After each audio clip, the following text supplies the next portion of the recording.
നാരായണീ നമോസ്തുതേ.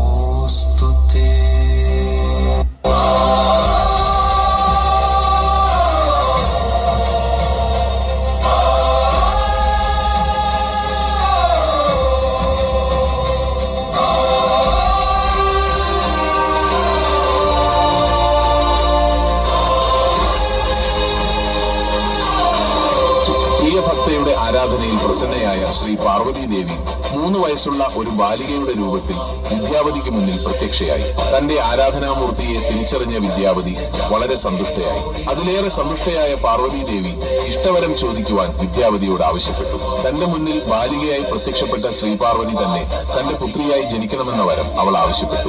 അപ്രകാരം തന്നെ ആകട്ടെ എന്നനുഗ്രഹിച്ച് ദേവി അപ്രത്യക്ഷയായി.